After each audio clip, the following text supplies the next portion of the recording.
Hello બચ્ચા વલ્ટી, good morning all of you. કેમ છો બધાય? મજામાં? ચાલો, લાસ્ટ ટાઈમ આપણે રિવર્સ બાયસ વિશે વાત કરી હતી. આજના લેક્ચરમાં આપણે વાત કરવાની છે રેક્ટિફાયર વિશે. શેના વિશે વાત કરવાની છે? રેક્ટિફાયર. પીએન જંકશન ડાયોડનો આપણે ઉપયોગ કરી અને રેક્ટિફાયર સર્કિટ બનાવી શકીએ. કેવી સર્કિટ બનાવી શકીએ? રેક્ટિફાયર. હવે રેક્ટિફાયરનું કામ શું? તો વાલા બાળકો, તમે જો જોવો ને તો રેક્ટિફાયર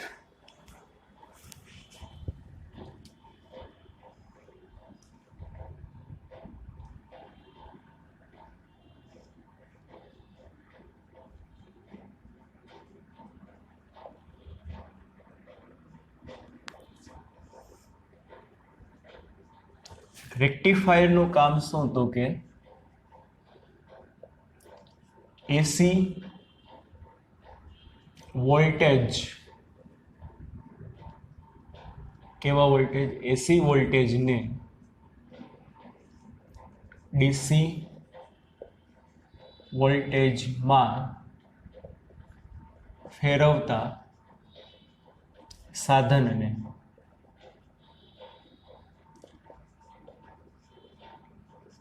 રેક્ટિફાયર કહે છે. બરાબર ને? એસી વોલ્ટેજને ડીસી વોલ્ટેજમાં જે કન્વર્ટ કરે ને એને શું કહેવાય? તો કે રેક્ટિફાયર. હવે એસી વોલ્ટેજ આપણે 7મા ચેપ્ટરમાં આવશે. આમ તો બધાને ખબર જ હોય, 8મા 9માંથી આવે છે. Alternating voltage. કેવા વોલ્ટેજ? અલ્ટરનેટિંગ વોલ્ટેજ એટલે શું? જે વોલ્ટેજની વેલ્યુ સમય સાથે બદલાતી રીતે રહે, વધે ઘટે, વધે ઘટે, વધે ઘટે, અકોર્ડિંગ ટુ હાર્મોનિક ફંક્શન. યાદ છે ને? કેવું ફંક્શન? હાર્મોનિક. હાર્મોનિક ફંક્શન એટલે સાઇન અથવા કોસ જેવો આકાર. એસી વોલ્ટેજની વેલ્યુ કન્ટિન્યુ શું થતી રહેશે? બદલતી રહેશે. દાખલા તરીકે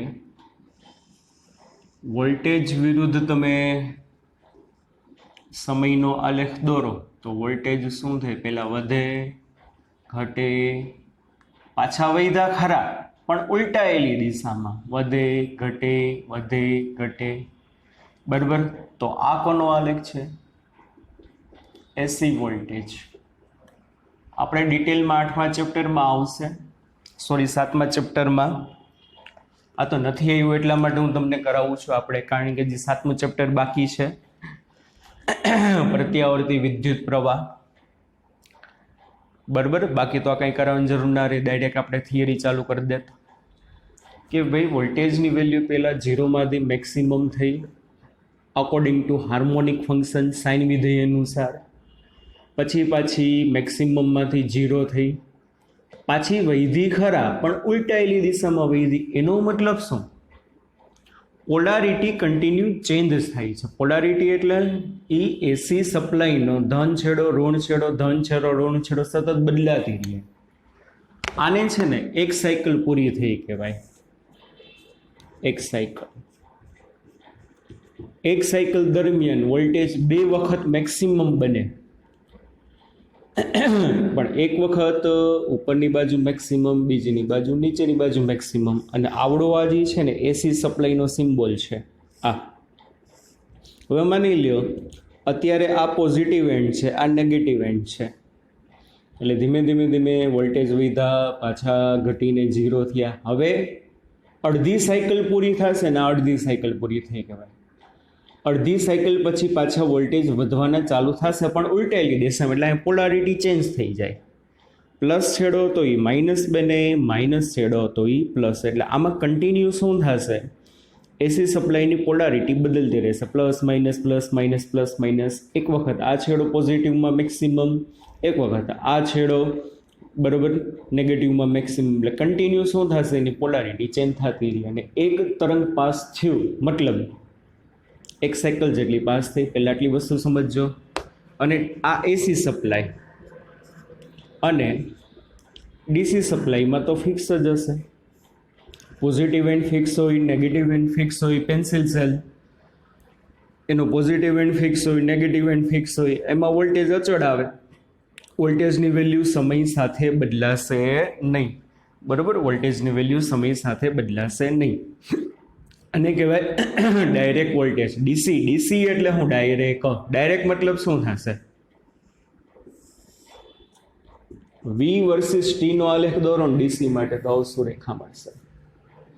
એક જ દિશામાં વધેલી વેલ્યુ હશે અને એક દિશ વોલ્ટેજ એ કહેવાય. ડીસી ને કેવા કહેવાય? ડીસી ને શુદ્ધ ગુજરાતીમાં એક દિશ એટલે દિશા, એક દિશ વોલ્ટેજ કહેવાય.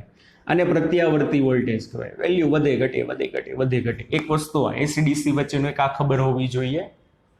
એસી વોલ્ટેજને ડીસી વોલ્ટેજમાં ફેરવતા સાધનને રેક્ટિફાયર કહેવાય. અને જે પ્રક્રિયા છે ને એને કહેવાય રેક્ટિફિકેશન. એસી વોલ્ટેજને ડીસી વોલ્ટેજમાં કન્વર્ટ કરવાની જે પ્રક્રિયા છે એને શું કહેવામાં આવે? રેક્ટિફિકેશન. એકા. બીજું આપણે એકામાં 7મા ચેપ્ટરનો ઉપયોગ આવશે ટ્રાન્સફોર્મર. એનો એમાં ઉપયોગ આવશે. તો ટ્રાન્સફોર્મર જે છે એ શું કરશે? જો બે ગુચડા હોય, સમજો, શોર્ટમાં સમજાવી દઉં. આ શા માટે કરાવવું પડે છે? કારણ કે 7મું 8મું ચેપ્ટર નથી એવું, અત્યારે એનો ઉપયોગ આવે છે. આ ટ્રાન્સફોર્મરના એક ગુચડું, આ એનો સિમ્બોલ છે આ રીતે, આ એનું બીજું ગુચડું. આ ગુચડાને કહેવાય પ્રાઇમરી ગુચડું, આ ગુચડાને કહેવાય સેકન્ડરી ગુચડું. સમજાય છે કે નહીં? એક પ્રાઇમરી ગુચડું, એક કેવું કહેવાશે? સેકન્ડરી ગુચડું કહેવાશે. હવે શું કરો? ટ્રાન્સફોર્મરના પ્રાઇમરી ગુચડામાં તમે એસી સપ્લાય જોડો. હવે 7મા ચેપ્ટરમાં આવશે. આપણે 4થા ચેપ્ટરમાં શું આવતું? કે ભાઈ પ્રવાહને કારણે, કોને કારણે? પ્રવાહને કારણે મેગ્નેટિક ફિલ્ડ મળશે. વિદ્યુત પ્રવાહને કારણે શું મળે? મેગ્નેટિક ફિલ્ડ મળે. તો 7મા ચેપ્ટરમાં એના કરતાં ઉલટી અસર શક્ય છે. ફેરેડેએ કીધું. ઓસ્ટેડે શું કીધું હતું? કે કોઈ પણ તારમાંથી, કોઈ પણ લૂપમાંથી પ્રવાહ પસાર કરશો તો એની આજુબાજુ ચુંબકીય ક્ષેત્ર ઉત્પન્ન થાય. ફેરેડે એના કરતાં ઉલટી અસર એ શોધી કે જો કોઈ પણ ગુચડામાંથી, આ ગુચડું છે, ગુચડું એટલે એક પ્રકારનું સોલેનોઇડ, ગુચડામાંથી જો પસાર થતા ચુંબકીય ક્ષેત્ર, અને ચુંબકીય ક્ષેત્ર રેખાની સંખ્યાનો કહેવાય ચુંબકીય ફ્લક્સ. બરાબર, ચુંબકીય ક્ષેત્રમાં જો ફેરફાર થશે ને તો સામે શું થાય? પ્રવાહ ઉત્પન્ન થશે. આ કે ના? એના કરતાં ઉલટી અસર એ શક્ય છે. પ્રવાહને કારણે મેગ્નેટિક ફિલ્ડ મળે, તો મેગ્નેટિક ફિલ્ડના ફેરફારને કારણે સામે શું મળે? પ્રવાહ મળે. 7મા ચેપ્ટરમાં આવશે તમારે. સમજાય છે? પણ મેગ્નેટિક ફિલ્ડમાં ફેરફાર હોવો જોઈએ. શું હોવો જોઈએ? ફેરફાર. હવે માની લો પ્રાઇમરી ગુચડામાં તમે અહીંયા એસી સપ્લાય જોઈડી, એટલે માની લો અત્યારે પહેલી સાયકલમાં આ પોઝિટિવ છે અને આ નેગેટિવ છે. એટલે હવે ધીમે ધીમે ધીમે ધીમે થશે શું? બોલો વાળા બાળકો, ધીમે ધીમે વોલ્ટેજ વધશે. વોલ્ટેજ વધે એટલે પ્રવાહનું મૂલ્ય વધે. અને આ ગુચડામાંથી પસાર થતા પ્રવાહના, અને આ ગુચડાનો પોઝિટિવ એન્ડ બનશે. કારણ કે આ છેડો પોઝિટિવ છે એટલે આ પોઝિટિવ બને, આ નેગેટિવ છે એટલે નેગેટિવ બને. અને આ ગુચડામાંથી પસાર થતું પ્રવાહનું મૂલ્ય વધે. અને પ્રવાહનું મૂલ્ય વધશે એને પરિણામે ચુંબકીય ક્ષેત્રનું મૂલ્ય કન્ટિન્યુ વધતું જાય. ચુંબકીય ક્ષેત્રનું મૂલ્ય અચળ. એસી સપ્લાય છે. કેવી સપ્લાય છે વાલા બાળકો? એસી સપ્લાય છે. એટલે શું થશે? પ્રવાહનું મૂલ્ય વધે એટલે આમાંથી પસાર થતું ચુંબકીય ક્ષેત્રનું મૂલ્ય વધે. હવે બાજુમાં બીજું ગુચડું રાખી દીધું છે, તો આ ગુચડાની બધી ચુંબકીય ક્ષેત્ર રેખાઓ આમાંથી પાસ થશે. પ્રાઇમરી ગુચડાની બધી ચુંબકીય ક્ષેત્ર રેખાઓ આમાંથી પાસ થશે. પણ પ્રાઇમરી ગુચડામાં તો ચુંબકીય ક્ષેત્રનું મૂલ્ય કન્ટિન્યુ વધતું જાય છે, તો અહીંયા ચુંબકીય ક્ષેત્રનું મૂલ્ય કન્ટિન્યુ વધતું જાય. અને અહીંયા સતત ચુંબકીય ક્ષેત્રનો ફેરફાર થતો રહેશે, તો આ ગુચડામાંથી પ્રવાહ પસાર થાય. અને આ ગુચડામાંથી પ્રવાહ પસાર થશે એને પરિણામે આ ગુચડાનો આ પોઝિટિવ એન્ડ બનશે, આ નેગેટિવ એન્ડ બનશે. તો બીજા ગુચડામાં તમે બેટરી નહીં જોઈડી હોય ને તોય તમને સામે કંઈક પ્રવાહ ને કંઈક વોલ્ટેજ મળે. આ ટ્રાન્સફોર્મરનો સિદ્ધાંત. એટલે હવે ધીમે ધીમે ધીમે ધીમે ધીમે ધીમે ધીમે વોલ્ટેજ વધ્યા વધ્યા વધ્યા વધ્યા વધ્યા વધ્યા વધ્યા વધ્યા, પ્રવાહ વધ્યો વધ્યો વધ્યો વધ્યો, મેગ્નેટિક ફિલ્ડ વધ્યું વધ્યું વધ્યું. આનું મેગ્નેટિક ફિલ્ડ વડે તો બાજુમાં બીજા રાખેલા ગુચડા આ બધી ચુંબકીય ક્ષેત્ર રેખામાંથી પાસ થાય, આજુબાજુમાંથી પાસ થશે, એટલે આના ઉપર અસર આવે, એટલે આમાંથી ચુંબકીય ક્ષેત્રનું મૂલ્ય બદલે, કારણ કે આ જ બધું અહીંયા લિંક થયું છે, આ બદલશે, એટલે ફેરેડેના નિયમ મુજબ આના બે છેડા વચ્ચે બેટરી ક્રિએટ થાય, એટલે આ પોઝિટિવ એન્ડ બને, આ નેગેટિવ એન્ડ બનશે. હવે પાછો અહીં લગી પહોંચી ગયા. હવે પાછા વોલ્ટેજ ઘટે, વોલ્ટેજ ઘટે એટલે પ્રવાહ ઘટે, પ્રવાહ ઘટે એટલે ચુંબકીય ક્ષેત્ર ઘટે, ચુંબકીય ક્ષેત્ર ઘટે એટલે આનું ચુંબકીય ક્ષેત્ર ઘટે, આનું ચુંબકીય ક્ષેત્ર ઘટે તો આના વોલ્ટેજ ધીમે ધીમે ઘટતા જાય, તો આનો પ્રવાહ ધીમે ધીમે ઘટતો જાય. એક ક્ષણ એવું આવે કે અડધી સાયકલ પૂરી થઈ જાય. સમજાય છે? બાકી ડિટેલમાં 7મા 8મા ચેપ્ટરમાં આવશે જ, આ તો ખાલી કરાવી દઉં છું. હવે શું થાય? અડધી સાયકલ પૂરી, અડધી સાયકલ પછી પાછા વોલ્ટેજ વધવાના ચાલુ થાય, પણ ઉલટાયેલી દિશામાં. તો હવે પોલારિટી બદલે, એટલે આ છેડો નેગેટિવ બને, આ છેડો પોઝિટિવ બને, એટલે પાછા વોલ્ટેજ વધવાના ચાલુ થયા, પાછા વોલ્ટેજ વધવાના ચાલુ થયા, પણ આ વખતે આ નેગેટિવ બન્યો, તો આ વખતે આ પોઝિટિવ બને, તો આ વખતે હવે આમાં થશે, આ નેગેટિવ બન્યો ને તો આ છેડો એનો આ નેગેટિવ બને, આ છેડો આ એનો પોઝિટિવ બને, એટલે પાછું ચુંબકીય ક્ષેત્ર વધતું જશે, પણ ઉલટાયેલી દિશામાં. તો આમાંય ઉલટાયેલી દિશામાં પાછું ચુંબકીય ક્ષેત્ર વધે, તો આમાંય ઉલટાયેલી દિશામાં પાછો પ્રવાહ પસાર થાય, ફેરેડેનો નિયમ, અને એને પરિણામે આની પોલારિટી ઉલટાતી જશે. એટલે આ રીતે આ શું કરે? ટ્રાન્સફોર્મર વર્ક કરશે. એટલે બે વસ્તુ મારે તમને કહેવાની હતી થિયરી કરતા પહેલા, કારણ કે આપણે 7મું 8મું ચેપ્ટર હજી ચાલ્યું નથી, એટલા માટે. ઓકે બાળકો, ચાલો બાકી ડિટેલમાં આવશે, સરસ મજાનું આવશે, ત્યારે વાત કરશું. ચાલો રેક્ટિફાયરની વાત કરીએ તો આપણે રેક્ટિફાયરનો સર્કિટ ડાયાગ્રામ પહેલાં આપણે જોઈએ. બરોબર, રેક્ટિફાયર બે પ્રકારના આવશે, અર્ધ તરંગ રેક્ટિફાયર અને પૂર્ણ તરંગ રેક્ટિફાયર. એ બે વચ્ચે આપણે ડિફરન્સ સમજશું. હાફ વેવ, કેવું? હાફ વેવ રેક્ટિફાયર અને ફૂલ વેવ રેક્ટિફાયર. આપણે સિલેબસમાં બે છે, હાફ વેવ રેક્ટિફાયર અને ફૂલ વેવ રેક્ટિફાયર. ચાલો શું થશે? પહેલા આપણે વાત કરી અર્ધ તરંગ રેક્ટિફાયર, હાફ વેવ રેક્ટિફાયર,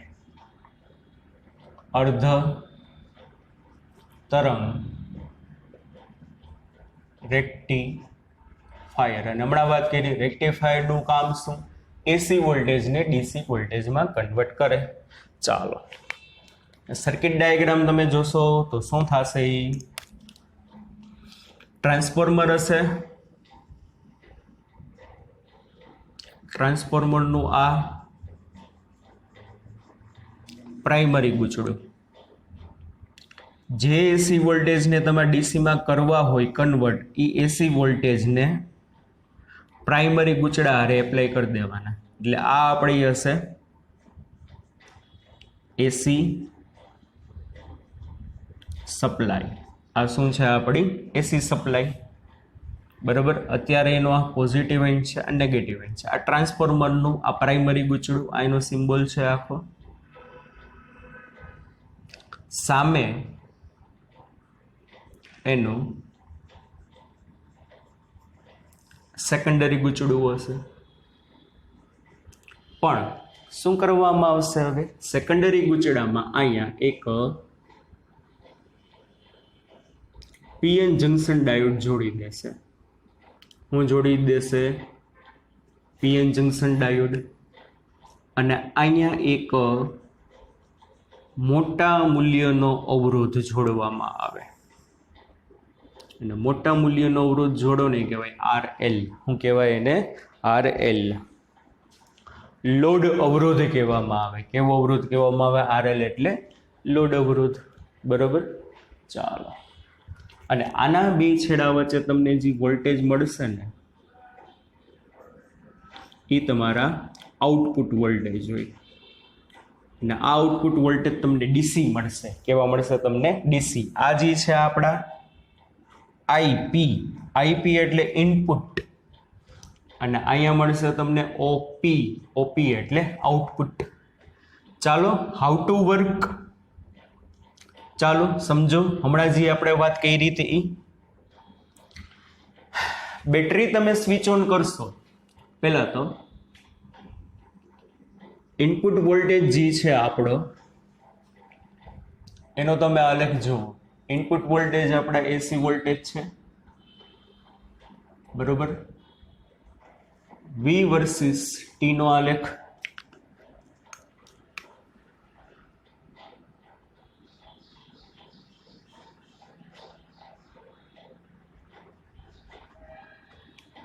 શું થશે? વોલ્ટેજ વધે, પાછા 0, ઉલટાયેલી દિશામાં વધે, પાછા 0, પાછા વધે, પાછી ઉલટાયેલી દિશામાં વધે. એટલે આ રીતે આમ કન્ટિન્યુ.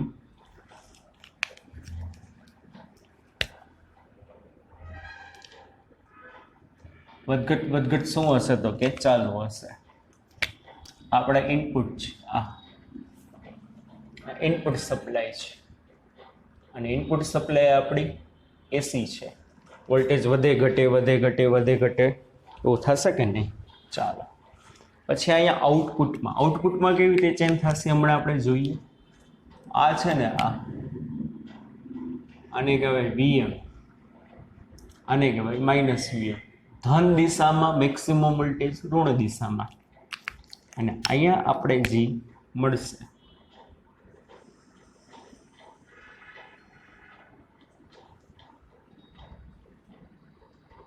એ આઉટપુટ વોલ્ટેજ એટલે અવરોધના બે છેડા વચ્ચેના વોલ્ટેજ. કેવી રીતે હમણાં તમને સમજાવું છું.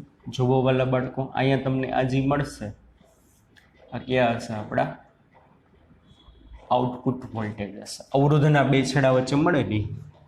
ચાલો હમણાં સમજાયું તે જ વસ્તુ. ચાલો સ્વિચ ઓન કરી તો કે યસ, સ્વિચ ઓન કરશો. આ પોલારિટી પોઝિટિવ છે, આ નેગેટિવ છે, તો અત્યારે આ એન્ડ પોઝિટિવ હશે, આ એન્ડ નેગેટિવ હશે. હવે ધીમે ધીમે શું થશે? વોલ્ટેજની વેલ્યુ વધશે. વોલ્ટેજની વેલ્યુ વધે એટલે ધીમે ધીમે આમાંથી પસાર થતો પ્રવાહ વધશે. આમાંથી પસાર થતો પ્રવાહ વધે તો પ્રાઇમરી ગૂંચળામાંથી પસાર થતો પ્રવાહ વધે, અને પ્રાઇમરી ગૂંચળામાંથી પસાર થતો પ્રવાહ વધશે. એને પરિણામે બાયો-સાવરના નિયમ મુજબ, ઓસ્ટેડના નિયમ મુજબ આમાંથી પ્રવાહ પસાર થયો એટલે આમાંથી ચુંબકીય ક્ષેત્ર ઉત્પન્ન થશે. પણ અહીંયા જે ચુંબકીય ક્ષેત્ર ઉત્પન્ન થશે અચળ હશે કે બદલતું હશે? બદલતું હશે. કાં? પ્રવાહનું મૂલ્ય કન્ટિન્યુ વધે છે એટલે ચુંબકીય ક્ષેત્રનું મૂલ્ય કન્ટિન્યુ વધે. તો પ્રાઇમરી ગૂંચળાની બધી ચુંબકીય ક્ષેત્ર રેખાઓ સેકન્ડરી ગૂંચળામાંથી પાસ થાય, કારણ કે એ ગૂંચળું બાજુમાં જ રાખ્યું, ચુંબકીય ક્ષેત્ર તો બારે ફેલાયેલી હશે. તો આ ચુંબકીય ક્ષેત્ર રેખાઓ બદલે છે તો સેકન્ડરી ગૂંચળામાંથી પસાર થતી ચુંબકીય ક્ષેત્ર રેખાઓ અચળ હોય કે બદલે. અને ફેરેડેએ શું કીધું? હજી કહું તો 7મા ચેપ્ટરમાં આવશે. બદલાતું જતું ચુંબકીય ક્ષેત્ર. 4થા ચેપ્ટરમાં અચળ પ્રવાહ માટે પણ મેગ્નેટિક ફિલ્ડ મળે. એની ઉલટી અસર, મેગ્નેટિક ફિલ્ડને કારણે પ્રવાહ મળે પણ મેગ્નેટિક ફિલ્ડ બદલવું જોઈએ તો બદલશે. પ્રવાહ વધે છે, ચુંબકીય ક્ષેત્ર વધે, તો આ બધી ચુંબકીય ક્ષેત્ર બાજુના ગૂંચળામાંથી પાસ થાય ચુંબકીય ક્ષેત્ર રેખાઓ, એટલે આની કન્ટિન્યુ ચુંબકીય ક્ષેત્ર રેખાઓ વધે વધે વધે વધે. એને પરિણામે શું થાય? આમાંથી કંઈક પ્રવાહ પસાર થાય, એને પરિણામે આ પોઝિટિવ એન્ડ બને અને નેગેટિવ એન્ડ બને. તો પહેલી હાફ સાયકલમાં આ એ, આ બી, સી, આ ડી, પહેલી હાફ સાયકલમાં એ છેડો પોઝિટિવ બન્યો અને એ છેડો પોઝિટિવ બન્યો તો પોઝિટિવ કોના હારે છે? ડાયોડના પી એટલે પોઝિટિવ હારે. અને નેગેટિવ છેડો કોના હારે છે? એન હારે. તો પહેલી અર્ધ સાયકલમાં ડાયોડ ફોરવર્ડ બાયસમાં આવે. એને પરિણામે ડાયોડમાંથી મિલી એમ્પિયરના ક્રમનો મોટા મૂલ્યનો પ્રવાહ પસાર થાય અને આ બધો પ્રવાહ પસાર થતો અવરોધમાંથી જાય અને અવરોધમાંથી પ્રવાહ પસાર થાય તો અવરોધના બે છેડા વચ્ચે કંઈક વોલ્ટેજ મળે. વી બરાબર આયાર. ઇનપુટ અહીંયા આપ્યું, આઉટપુટ અહીંયા મળ્યું. જુઓ અહીંયા બેટરી નથી તો એ વોલ્ટેજ મળે છે. કેવી રીતે? ફરીથી કહી દઉં. આના વોલ્ટેજ વધ્યા, પ્રવાહ વધ્યો, ચુંબકીય ક્ષેત્ર વધ્યું, આનું ચુંબકીય ક્ષેત્ર વધે તો આનું ચુંબકીય ક્ષેત્ર વધે. ફેરેડેના નિયમ મુજબ આનું ચુંબકીય ક્ષેત્ર વધે તો આમાંથી પ્રવાહ પસાર થાય. આ એનો પોઝિટિવ એન્ડ, આ એનો નેગેટિવ એન્ડ. તો પહેલી અડધી સાયકલમાં પોઝિટિવ હારે પોઝિટિવ, નેગેટિવ હારે નેગેટિવ, મતલબ ડાયોડ ફોરવર્ડ બાયસમાં, મતલબ મોટા મૂલ્યનો પ્રવાહ પસાર થાય અને એને પરિણામે એ બધો પ્રવાહ અવરોધમાંથી પસાર થાય. તો અવરોધના બે છેડા વચ્ચે તમને વોલ્ટેજ મળે અને કન્ટિન્યુ વી વધે, આઈ વધે, બી વધે, બી વધે, આનું બી વધે તો આ વધુ પોઝિટિવ થાય, આ વધુ પોઝિટિવ થાય તો આ વધુ ફોરવર્ડ થાય, આ વધુ ફોરવર્ડ થાય તો આનો પ્રવાહ વધે, આનો પ્રવાહ વધે તો આના વોલ્ટેજ વધતા જશે. શું થશે? એના પર વોલ્ટેજ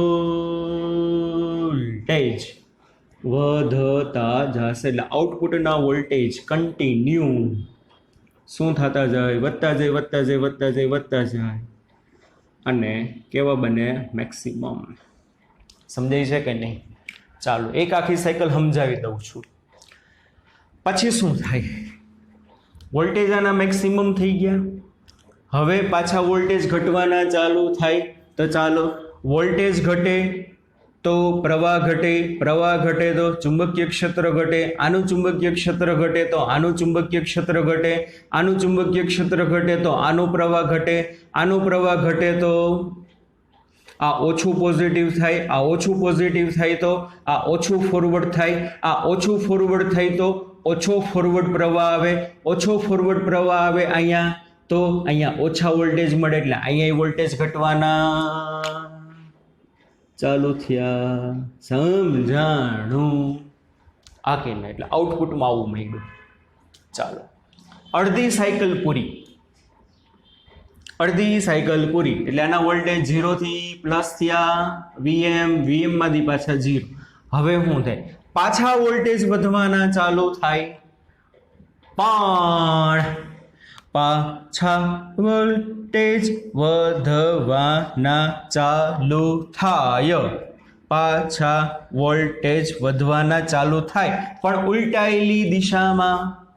આ વખતે પોલારિટી ચેન્જ થાય એટલે આ માઇનસ બનશે, આ પ્લસ બનશે. વોલ્ટેજ વધ્યા ખરા પણ ઉલટાયેલી દિશામાં. તો ચાલો આ નેગેટિવ એન્ડ બન્યો, આ નેગેટિવ એન્ડ બને તો શું થાય? આ નેગેટિવ એન્ડ બને, આ નેગેટિવ એન્ડ બને તો આ નેગેટિવ એન્ડ બને, આ આવડો આ પોઝિટિવ એન્ડ બન્યો તો આ પોઝિટિવ, આ પોઝિટિવ. હાલો આ નેગેટિવ એન્ડ બન્યો, વોલ્ટેજ વધ્યા તો આમાંથી પ્રવાહ વધે પણ પેલા પ્રવાહ નીચે જતો તો એ પ્રવાહ ઉપર આવે, પ્રવાહ ઉપર આવે એટલે ચુંબકીય ક્ષેત્રની દિશા ઉલટાય તો અહીંયા ચુંબકીય ક્ષેત્રની દિશા ઉલટાય. ઉલટાયેલી દિશામાં વોલ્ટેજ વધ્યા તો ઉલટાયેલી દિશામાં પ્રવાહ વધે, તો ઉલટાયેલી દિશામાં ચુંબકીય ક્ષેત્રનું મૂલ્ય વધતું જાય તો અહીંયા ઉલટાયેલી દિશામાં ચુંબકીય ક્ષેત્રનું મૂલ્ય વધે તો અહીંયા ઉલટાયેલી દિશામાં પ્રવાહ વધે તો અહીંયા પોલારિટી બદલી જાય એટલે આ છેડો પોઝિટિવ બની જાય, આ છેડો નેગેટિવ. તો બીજી અડધી સાયકલમાં, આ પહેલી અડધી સાયકલ, બીજી અડધી સાયકલમાં એ છેડો નેગેટિવ બને વાલા બાળકો, અને એ છેડો નેગેટિવ બને તો નેગેટિવ હારે પોઝિટિવ અને પોઝિટિવ હારે નેગેટિવ ડાયોડ આવે રિવર્સ બાયસમાં. યાદ કરો રિવર્સ બાયસમાં શું થશે? પ્રવાહ એકદમ માઇક્રો એમ્પિયરના ક્રમનો હોય, નજીવો પ્રવાહ હોય તો એકદમ માઇક્રો એમ્પિયરના ક્રમનો પ્રવાહ વહે, જી તમે અવગણી શકો. સમજાણું? ફરીથી કહું છું, પોલારિટી ચેન્જ થઈ, આ નેગેટિવ બન્યું, આ પોઝિટિવ બન્યું. ઉલટાયેલી દિશામાં વોલ્ટેજ વધ્યા તો ઉલટાયેલી દિશામાં પ્રવાહ વધતો જાય તો આનું ચુંબકીય ક્ષેત્ર ઉલટાઈ જાય પણ આ ચુંબકીય ક્ષેત્ર બધું બાજુમાં ગયું છે, બાજુમાં લિંક થવાનું છે તો અહીંયા ચુંબકીય ક્ષેત્રની દિશા ઉલટાય, અહીંયા ચુંબકીય ક્ષેત્રની દિશા ઉલટાય એટલે અહીંયા પ્રવાહની દિશા ઉલટાય, અહીંયા પ્રવાહની દિશા ઉલટાય એટલે પોઝિટિવને બદલે નેગેટિવ બને, નેગેટિવને બદલે પોઝિટિવ બને, પણ નેગેટિવ હારે પોઝિટિવ આવ્યું, પોઝિટિવ હારે નેગેટિવ આવ્યું, મતલબ ડાયોડ આ વખતે આવે બીજી અડધી સાયકલમાં ડાયોડ આવે રિવર્સ બાયસમાં. અને વાલા બાળકો રિવર્સ બાયસમાં પ્રવાહ તો કેવો હોય? માઇક્રો એમ્પિયરના ક્રમનો. અવગણી શકો તો આપણે એમ કહી શકીએ, શું કહી શકીએ કે બીજી અડધી સાયકલમાંથી આમાં પ્રવાહ અવગણીય છે, પ્રવાહ પસાર જ નથી થતો. અને પ્રવાહ પસાર નહીં થતો એ પ્રવાહ માઇક્રો એમ્પિયરના ક્રમનો છે. વિચારો તો ખરા, 0.00000, મતલબ વોલ્ટેજ લગભગ 0 થાય. તો બીજી સાયકલમાં તમને કાંઈ વોલ્ટેજ મળશે જ નહીં. બીજી અડધી સાયકલમાં એક સાયકલ પૂરી થઈ ગઈ તો એક સાયકલમાં શું થયું? અડધી સાયકલમાં વોલ્ટેજ મળ્યા, અડધી સાયકલમાં વોલ્ટેજ ન મળ્યા. That's why half wave rectifier, અર્ધ તરંગ રેક્ટિફાયર કહેવાય. સમજાય છે? ચાલો હવે શું થાય બોલો? એક સાયકલ કમ્પ્લીટ, પાછું શું થાય બોલો? પાછી પોલારિટી ચેન્જ થાય. બીજી સાયકલ ચાલુ એટલે પાછો આ પોઝિટિવ બને. હાલો હવે સમજાઈ જાય. પાછો આ પોઝિટિવ બને એટલે પાછા વોલ્ટેજ વધે, પાછા વોલ્ટેજ વધે એટલે આ પોઝિટિવ બન્યો તો આ પોઝિટિવ બન્યો. નીચેની દિશામાં પ્રવાહ વધતો જાય તો પાછું આનું ચુંબકીય ક્ષેત્ર વધે, આનું ચુંબકીય ક્ષેત્ર વધે તો આનું ચુંબકીય ક્ષેત્ર વધે, આનું ચુંબકીય ક્ષેત્ર વધે તો આ પોઝિટિવ હતો તો આ પોઝિટિવ બને. એને પરિણામે પાછું આ ફોરવર્ડમાં આવે. અને પાછું આ ફોરવર્ડમાં આવે તો પહેલી સાયકલમાં જે વસ્તુ રિપીટ કરી હતી એ બધી પાછી રિપીટ થશે. પાછી બીજી સાયકલના બીજા અર્ધ ચક્રમાં પાછી પોલારિટીઓ ચેન્જ થાય એટલે પાછો આ રિવર્સ બાયસમાં આવે એટલે અહીંયા કાંઈ મળે નહીં. તો જો તમને આઉટપુટ વોલ્ટેજમાં મળે છે શું? અડધા ભાગમાં વોલ્ટેજ મળે, અડધા ભાગમાં નથી મળતા, અડધા ભાગમાં મળે છે, અડધા ભાગમાં નથી મળતા. મતલબ આને કહેવાય અર્ધ તરંગ રેક્ટિફાયર.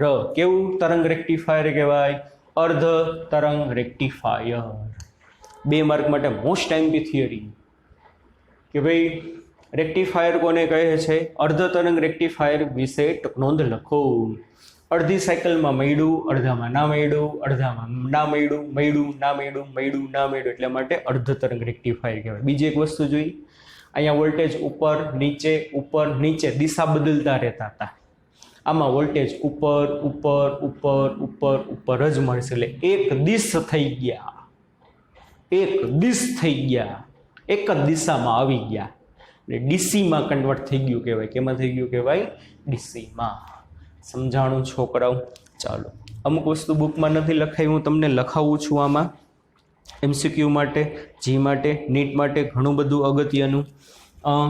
આઉટપુટ પરિપથમાંથી પસાર થતો IRMS પ્રવાહ મૂળ પ્રવાહના અડધો હશે અને VRMS વોલ્ટેજ મૂળ વોલ્ટેજના અડધા હશે. ઓકે, IRMS ને VRMS એટલે શું નહીં ખબર પડે?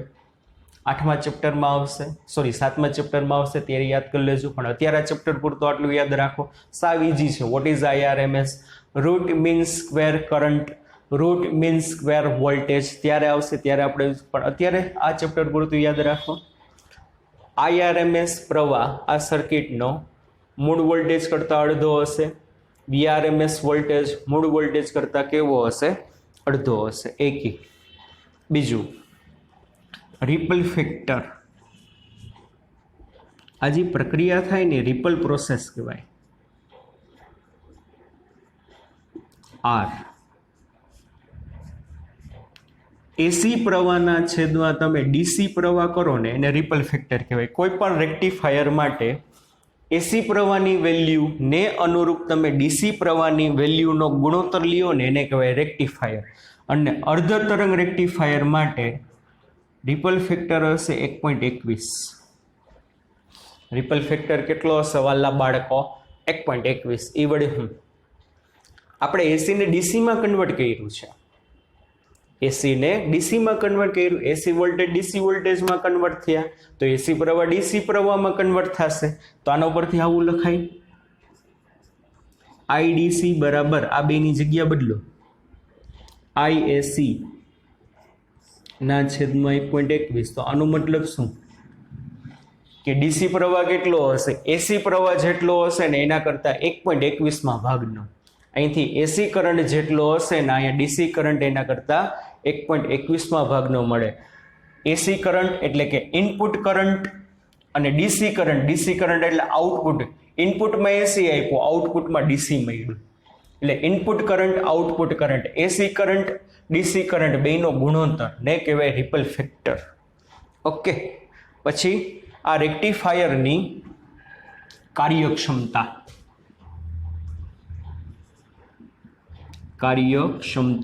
વર્ક ઇફિશિયન્સી ઈટા, એની જે કાર્યક્ષમતા જે છે ને વર્ક ઇફિશિયન્સી ઈટા 40.6% હોય. લોડ અવરોધની વેલ્યુ જે છે ને ડાયોડના RF, RL એટલે હું લોડ અવરોધની વેલ્યુ, RF એટલે હું ડાયોડ ફોરવર્ડ બાયસમાં જ્યારે હોય ને ત્યારે એનો જે અવરોધ હોય ને RF કહેવાય. યાદ છે ને ફોરવર્ડ બાયસનો અવરોધ. એની કાર્યક્ષમતા જો 40.6% છે. એનો મતલબ શું?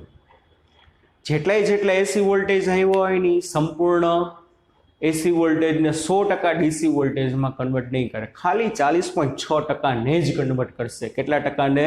40. આ ખાસ આ બધા MCQ માટે અગત્યના, બુકમાં નથી પણ ખબર હોવી જોઈએ. અને ની કાર્યક્ષમતા 20.3% હોય કે જ્યારે લોડ અવરોધ અને ડાયોડના ફોરવર્ડ અવરોધ બેની વેલ્યુ કેવી હોય? સરખી હોય. જ્યારે આ બેના અવરોધ સરખા હોય ને ત્યારે ખાલી 20% વોલ્ટેજ જ એસીમાંથી ડીસીમાં કન્વર્ટ થાય, એની વર્ક ઇફિશિયન્સી. અને રિપલ ફ્રીક્વન્સી ચોથું,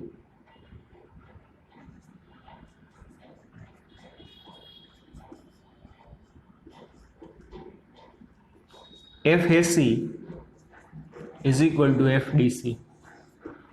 એસી પ્રવાહની જેટલી ફ્રીક્વન્સી હશે ને એટલી ડીસી પ્રવાહની. ફ્રીક્વન્સી એટલે શું? તરંગ માટે 1 સેકન્ડમાં બહાર આવતા તરંગની સંખ્યા. તો આમાં 1 સેકન્ડમાં જેટલા વેવ બારે એવા હશે ને ડીસીમાં 1 સેકન્ડમાં એટલા જ વેવ બારે આવે. આ બધું MCQ માટે અગત્યનું છે, બરોબર? આ યાદ રાખજો. રિપલ ફ્રીક્વન્સી અર્ધ તરંગ રેક્ટિફાયરની એસીની જેટલી ફ્રીક્વન્સી હશે એટલી જ ફ્રીક્વન્સી કોની હશે? તો કે ડીસીની. હા, જો બોર્ડમાં પૂછે તો લખવાની જરૂર નથી, આ તો મેં તમને ખાલી વધારાનું લખાયું છે. ઓકે, ચાલો હવે પૂર્ણ તરંગ રેક્ટિફાયર વિશે વાત કરીએ. આને જેવું જ છે.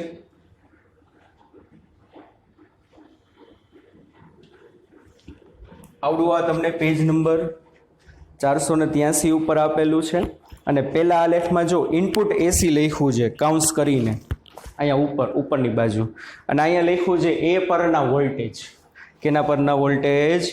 એ પરના વોલ્ટેજ. એ ઉપરના વોલ્ટેજ કન્ટિન્યુ શું થતા રહેશે? બદલતા રહેશે. એ ઉપરના વોલ્ટેજ કન્ટિન્યુ શું થશે? બદલશે. અને અહીંયા લખ્યું છે RL ના બે છેડાના વોલ્ટેજ. કેવી રીતે? એ તો હમણાં તમને સમજાવ્યું. ચાલો આગળ. અને પરીક્ષામાં તમારે 483 ઉપરની સર્કિટ ડાયાગ્રામ, નીચેના બે આલેખ, પહેલો પેરેગ્રાફ, બીજો પેરેગ્રાફ અને ત્રીજો પેરેગ્રાફ એટલું લખવાનું છે. 483 ઉપરની આકૃતિ, બે આલેખ, પહેલો પેરેગ્રાફ, બીજો પેરેગ્રાફ અને ત્રીજો પેરેગ્રાફ. 483 ચોથો પેરેગ્રાફ છે લખવાનો નથી. એ છે પૂર્ણ તરંગ રેક્ટિફાયર માટે. કોના માટે છે? પૂર્ણ તરંગ. એમાં થોડો ઘણો ચેન્જ જ કરવાનો છે. જુઓ,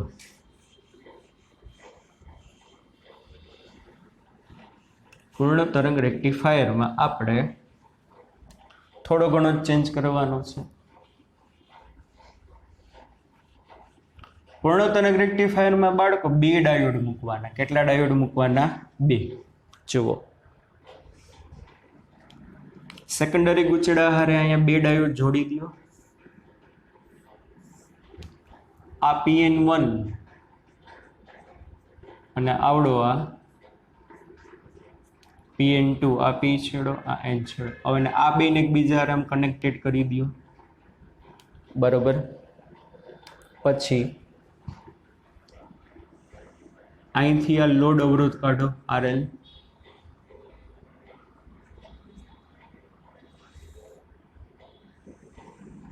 અને એક છેડો એનો સેકન્ડરી ગૂંચડાના મધ્ય બિંદુ આરે કનેક્ટ કરી દેવાનો. એને કહેવાય સિટી. સિટી એટલે સેન્ટર ટેપ. જો અહીંથી આમ ઉપસાયું, આનો મતલબ શું? કે અહીંયા 2 વાયરનું કનેક્શન નથી. અહીંયા લોડ અવરોધના 2 છેડા વચ્ચે અહીંયા જે તમારા વોલ્ટેજ મળશે ને એ આપણા આઉટપુટ વોલ્ટેજ હશે, અથવા તો કેવા વોલ્ટેજ હશે? ડીસી. આટલો સર્કિટમાં ચેન્જ તમારે કરવાનો છે. ઓકે, ચાલો નામ બધાય નહીં. આ એ, આ બી, આને કહી દો સી, આને કહી દો ડી, આને કહી દો ઈ, અને આ સેન્ટર ટેપ સીટી. ચાલો હવે જુઓ, આમાં થોડો ઘણો ચેન્જ કરી આલેખમાં હમણાં સમજાવું છું ભેગું ભેગું.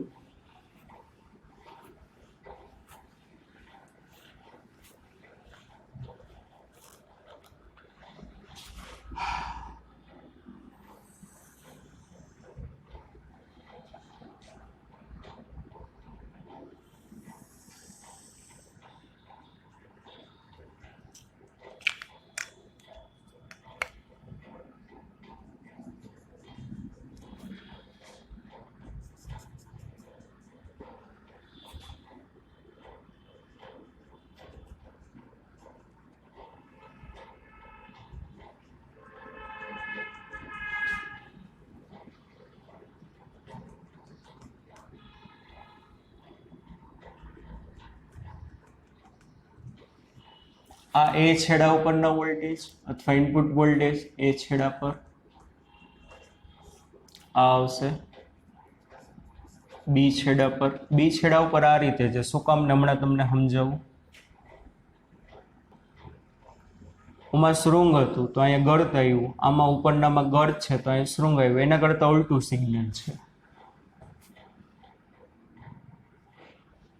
કેવી રીતે હમણાં જોઈએ આપણે.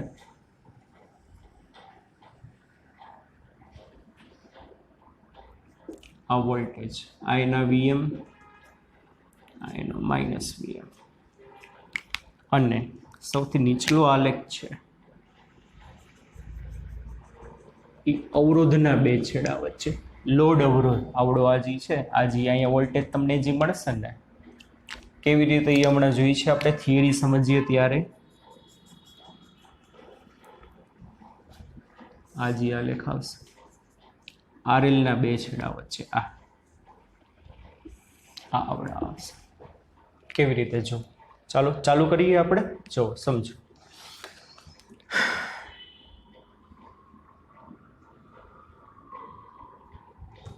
સ્વિચ ઓન કરી શરૂઆતમાં.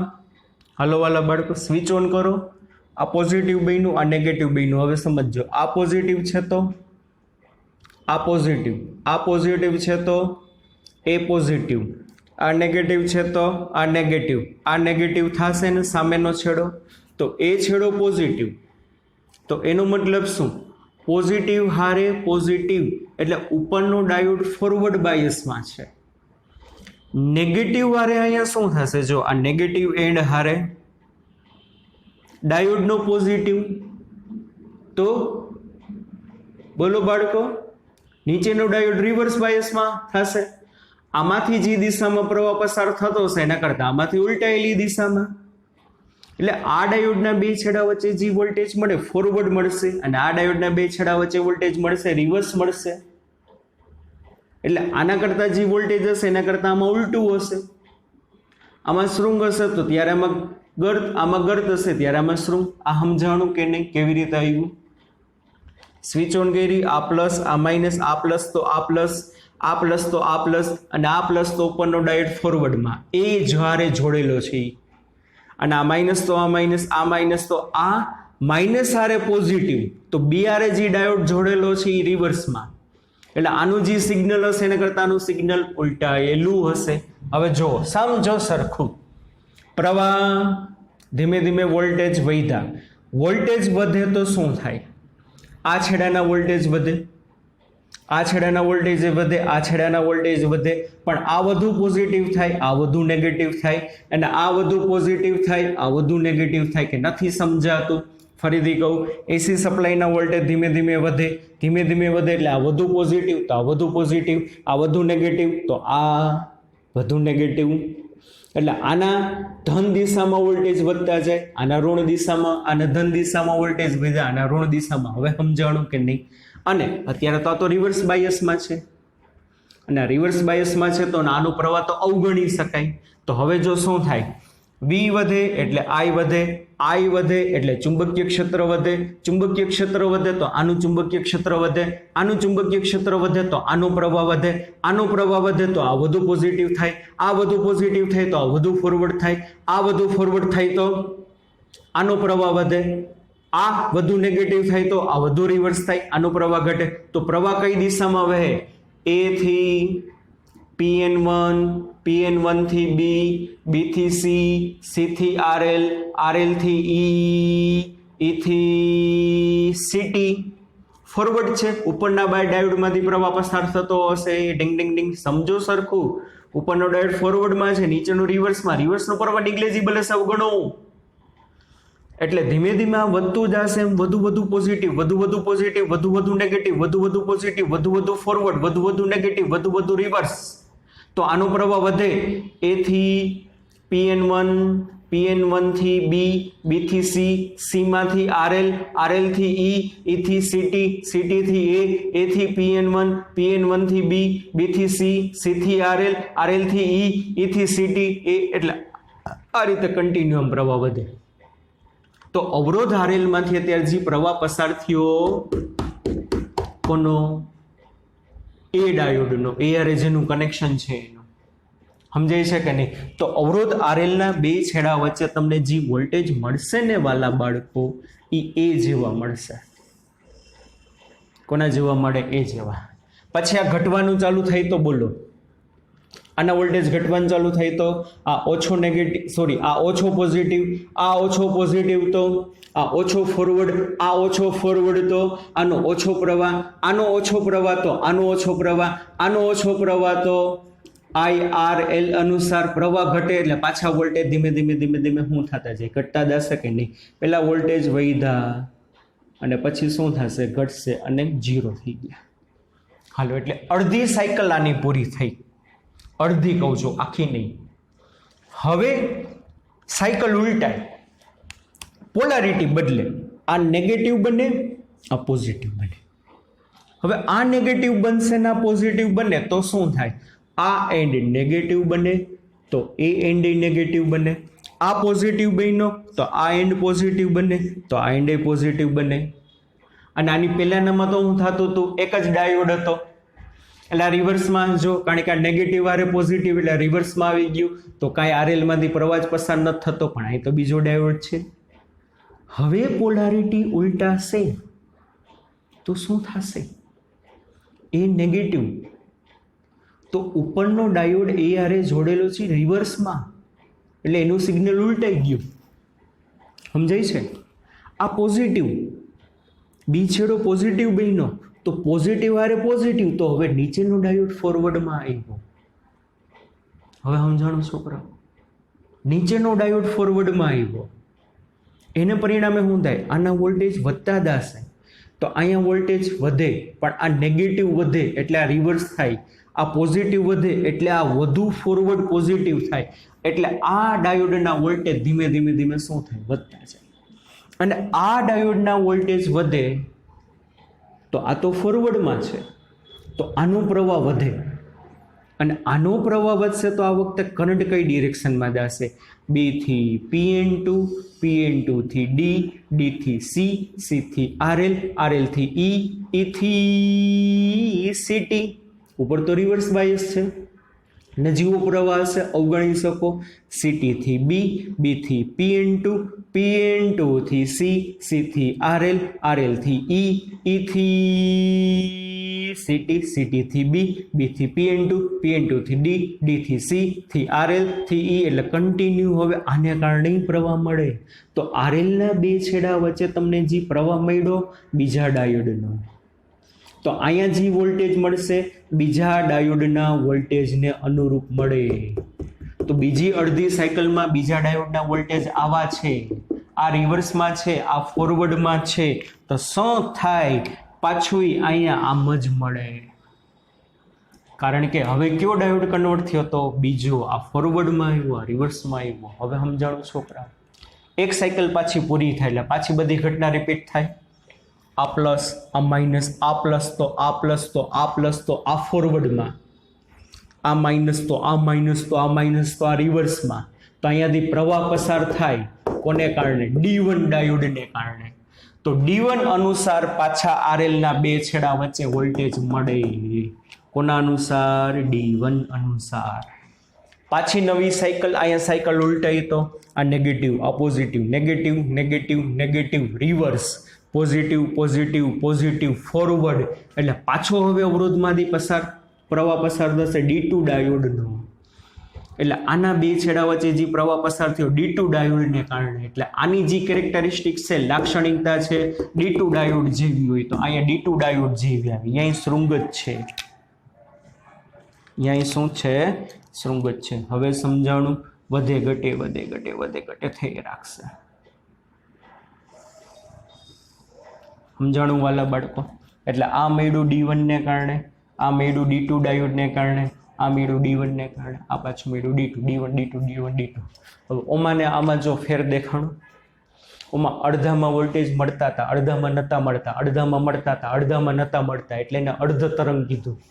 અને અત્યારે આપણે હવે વાત કરવાની છે કેની? અહીંયા પૂર્ણ તરંગ રેક્ટિફાયર. પૂર્ણ તરંગ એટલે આખામાં મળે છે કે નહીં. અને બીજું, આ બે આલેખમાં એ બે છેડા plus minus plus minus plus minus plus minus થતા રહે છે, પણ અહીંયા તો શું છે? Plus plus plus plus plus જ છે કે નહીં? એક જ દિશામાં મળ્યું કે નહીં? એટલે ડીસી વોલ્ટેજ મળી ગયા. એસી ને ડીસીમાં કન્વર્ટ કર્યું.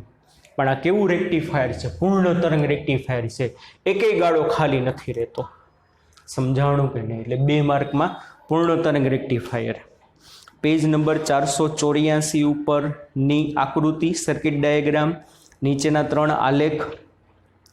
443ના છેલ્લા પેરેગ્રાફથી ચાલુ કરવાનું.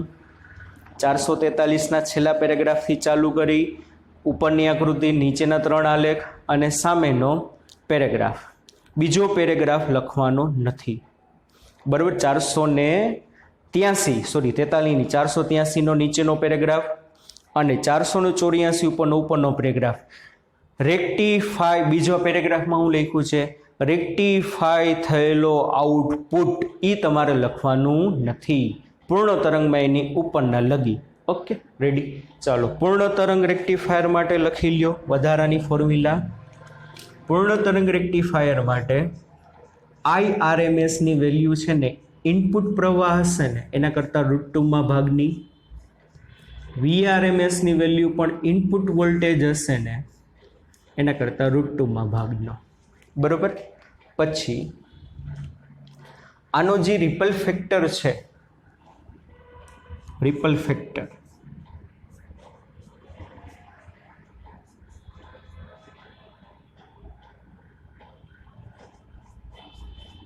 રિપલ ફેક્ટર R એટલે ઇનપુટ પ્રવાહ એસી પ્રવાહના છેદમાં આઉટપુટ ડીસી એ 0.39. એટલે IDC બરાબર શું થાય? એસી ભાંગા 0.39. તો આનું મતલબ જો આ સારું કહેવાય. વાહું મળતું તો ડીસી પ્રવાહ છે ને એસી પ્રવાહ કરતાં 1.21 ભાગનો હતો. અહીંયા ખાલી કેટલામાં ભાગનો છે? 0.39 ભાગનો. રેડી? પછી ત્રીજું, કાર્યક્ષમતા.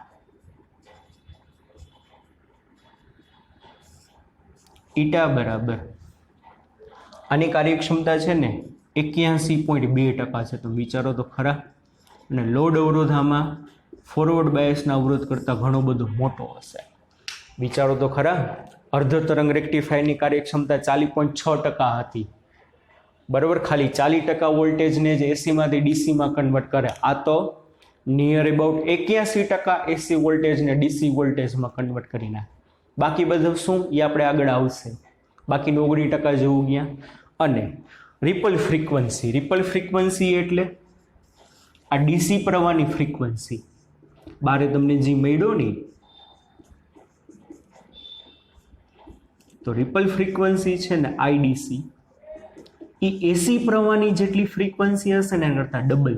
પરીક્ષામાં ઘણી વખત પ્રશ્ન પૂછાય છે કે ભાઈ એસી પ્રવાહની ફ્રીક્વન્સી 50 હર્ટ્ઝ હોય તો અર્ધ તરંગ રેક્ટિફાયરમાં ડીસી પ્રવાહની ફ્રીક્વન્સી કેટલી અને પૂર્ણ તરંગમાં કેટલી? તો અર્ધ તરંગમાં એસીની જેટલી હોય એટલી 50 ની 50, પણ પૂર્ણ તરંગમાં ડબલ થઈ જશે. 50 હોય તો 100.